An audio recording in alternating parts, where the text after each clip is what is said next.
सभी को नमस्कार। हम एक बार फिर से लौट आए हैं एक नई वीडियो के साथ। बजट को लेकर फिलहाल माहौल काफ़ी गर्म है और हर कहीं बजट की ही बातें हो रही हैं। तो आज की वीडियो पूरी तरह से बजट पर ही आधारित रहेगी और हम 2024 के केंद्रीय बजट का अच्छे से एनालिसिस करेंगे। तो बने रहिए हमारे साथ इस वीडियो के अंत तक। चलिए शुरू करते हैं आज की वीडियो। बजट एक वित्तीय विवरण यानी कि फाइनेंशियल स्टेटमेंट होती है जिसमें सरकार के व्यय, कर, लेन देन और योजनाओं का ब्लूप्रिंट पेश किया जाता है।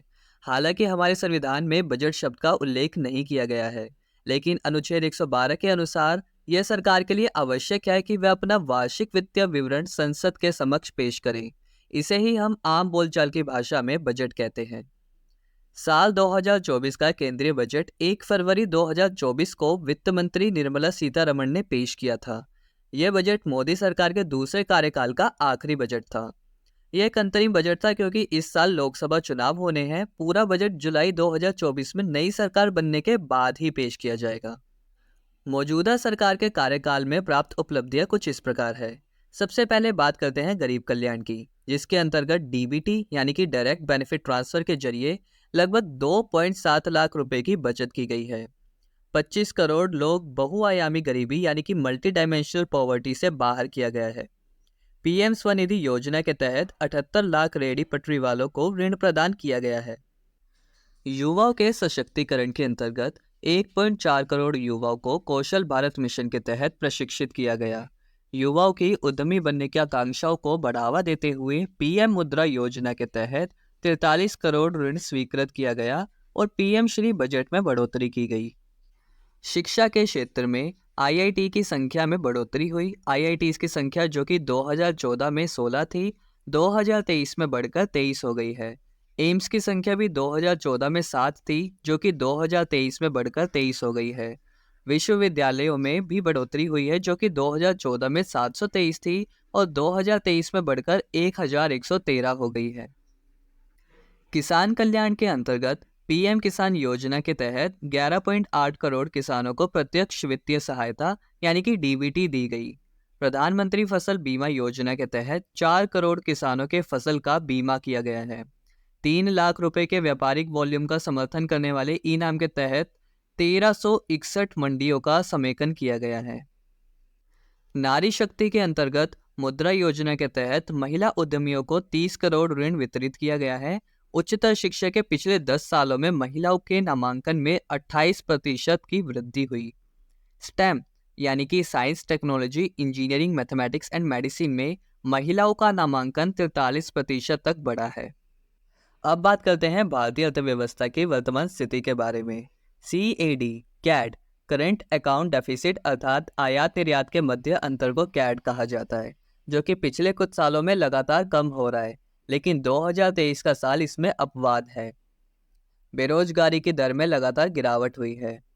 बैंक के GNP यानी कि ग्रॉस नॉन परफॉर्मिंग एसेट्स में गिरावट आई है। डिजिटल लेन देन में बड़े पैमाने पर बढ़ोतरी हुई है। औसत मासिक सकल यानी कि GST संग्रहण में वृद्धि हुई है। हेडलाइन और कोर इन्फ्लेशन में गिरावट हुई है। राजस्व प्राप्तियों, राजस्व व्यय तथा प्रभावी पूंजीगत व्यय में काफी हद तक बढ़ोतरी हुई है। पूंजीगत प्राप्तियों में गिरावट हुई है पिछले कुछ वर्षों में। चलिए अब बात करते हैं कि भारत सरकार के पास रुपए आते कहां से हैं। सबसे अधिक रुपया उधार से लगभग 28% तक प्राप्त होता है।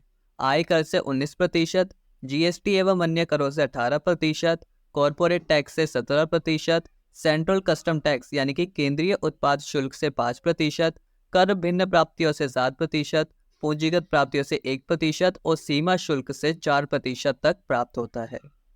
चलिए अब जानते हैं कि सरकार खर्च कहाँ कहाँ करती है। सरकार सबसे अधिक ब्याज भुगतान एवं कर तथा शुल्कों में राज्यों का भाग देने पर खर्च करती है, जो कि कुल खर्च का 40% है। केंद्रीय क्षेत्र की योजनाओं में 16%, वित्त आयोग एवं अन्य अंतरण में 8%, केंद्र द्वारा प्रायोजित योजनाओं में 8%, पेंशन में 4%, सब्सिडी में 6%, रक्षा में 8% और अन्य व्यय में 9%। अगर बात की जाए बजट में शामिल घोषणाओं की, तो अंतरिम बजट होने के कारण सरकार द्वारा ज़्यादा घोषणाएं नहीं की गई है। सतत पोषणीय विकास के अंतर्गत वर्ष 2070 तक निवल शून्य यानी कि नेट जीरो की प्रतिबद्धता को पूरा करने के लिए कई कदमों को उठाने का उल्लेख किया गया है, जैसे पवन ऊर्जा के लिए व्यवहार्यता, अंतर्निधियन, कोयले के गैसीकरण और तरलीकरण क्षमता की स्थापना, सीएनजी, पीएनजी और एलपीजी को और प्रोत्साहित करने की बात की गई है। बायोमास एकत्रीकरण मशीनरी की खरीद के लिए वित्तीय सहायता, प्रधानमंत्री सूर्योदय घोषणा को लेकर छत पर सौर ऊर्जा प्रणाली की स्थापना को लेकर प्रति माह 300 यूनिट की बिजली पाने में 1 करोड़ परिवार की सहायता, सार्वजनिक परिवहन नेटवर्क के लिए ई बस को अपनाने पर जोर दिया जाएगा, ई वाहन के विनिर्माण के द्वारा इकोसिस्टम को मजबूत बनाया जाएगा, पर्यावरण के अनुकूल विकल्पों में सहायता के लिए बायो मैन्युफैक्चरिंग और बायो फाउंड्री की नई योजना को शुरू किया जाना शामिल है। अवसंरचना और निवेश के तहत कार्यकुशलता बढ़ाने तथा लागत को कम करने के लिए पीएम गति शक्ति योजना के अंतर्गत 3 बड़े रेलवे कॉरिडोर कार्यक्रमों को लागू करना शामिल है। द्विपक्षीय निवेश समझौते के माध्यम से विदेशी निवेश को बढ़ावा देना है। उड़ान योजना के अंतर्गत मौजूदा हवाई अड्डों का विस्तार तथा नए हवाई अड्डे का व्यापक विकास, छोटे शहरों में मेट्रो नेटवर्क स्थापित करने पर जोर देना शामिल है। स्वास्थ्य के अंतर्गत 9 से 14 वर्ष की बालिकाओं को सर्वाइकल कैंसर से टीकाकरण के लिए प्रोत्साहित करना, बेहतर पोषण उपलब्धता, बचपन के आरंभिक देखभाल और विकास के लिए सक्षम आंगनवाड़ी एवं पोषण 2.0 में तेजी लाई जाएगी। मिशन इंद्रधनुष के तहत टीकाकरण के स्पष्टीकरण के लिए न्यू विन प्लेटफॉर्म आरंभ किए जाएंगे। आयुष्मान भारत योजना के अंतर्गत सभी आशा कर्मियों, आंगनवाड़ी कार्यकर्ताओं और सहायिकाओं को स्वास्थ्य बीमा की सुविधा प्रदान करना शामिल है। आवासन के अंतर्गत प्रधानमंत्री आवास योजना में 3 करोड़ आवास के लक्ष्य को प्राप्त करने के निकट है। अगले 5 वर्षों में अतिरिक्त 2 करोड़ आवास का लक्ष्य है। अपना घर खरीदने या बनाने के लिए मध्यम वर्ग को प्रोत्साहित करने हेतु मध्यम वर्ग आवास योजना प्रारंभ की जाएगी। अब आखिर में बचा है पर्यटन, जिसके अंतर्गत कारोबार को आकर्षित करने तथा स्थानीय उद्यमशीलता के अवसरों को बढ़ावा देने के लिए ऐतिहासिक पर्यटन स्थलों को प्रोत्साहित किया जाएगा।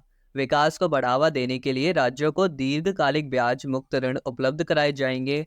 60 स्थानों पर G20 की बैठकें करके वैश्विक दर्शकों को भारत की विविधता दिखाई गई। लक्षद्वीप सहित अन्य द्वीपों में पत्तन कनेक्टिविटी, पर्यटन संरचना और सुविधाओं के लिए परियोजनाएं आरंभ की जाएगी।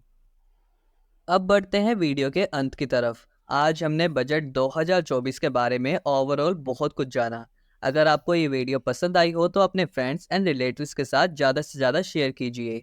ऐसे ही और इन्फॉर्मेटिव वीडियोस के लिए subscribe to our YouTube channel and hit the subscribe button. Thanks for watching.